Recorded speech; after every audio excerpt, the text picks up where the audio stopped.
À partir d'ici, je suis entré dans le plus grand musée à ciel ouvert de l'époque néolithique. Il faut venir jusqu'ici pour le croire. Il faut voir la cité de Séphar, la plus grande cité troglodyte au monde. Une ville de pierre, avec ses façades immenses, ses avenues perpendiculaires, ses places, ses rues. Séphar est inscrit au patrimoine mondial de l'humanité depuis 1982.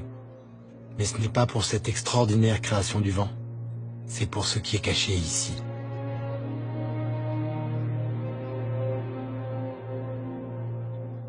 « 15 000 dessins et peintures rupestres ornent les murs de cette monumentale cité naturelle.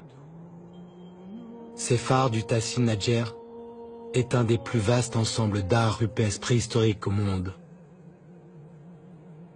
On y découvre d'immenses récits de guerre, de conquête, de civilisations perdues.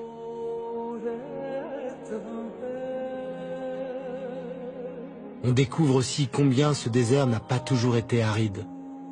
C'était une savane, un monde peuplé de girafes, de buffles ou de rhinocéros.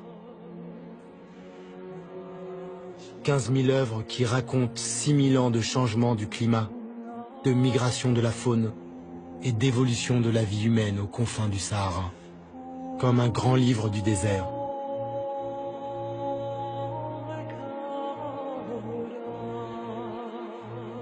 Et comme souvent, un livre qui contient des mystères, à commencer par celui de ces êtres étranges qui apparaissent dans certains dessins et dont les formes n'indiquent ni un animal, ni vraiment un humain.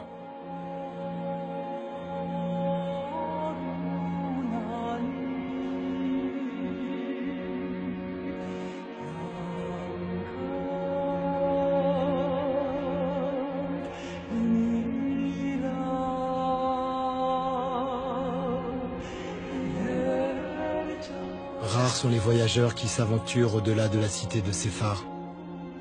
Personne ou presque n'arrive jusqu'ici. Aux confins de l'Algérie, j'ai vu le Tadrart rouge. J'ai contemplé l'infinie beauté du monde, pour m'en souvenir à jamais. Puis je me suis agenouillé et j'ai fermé les yeux.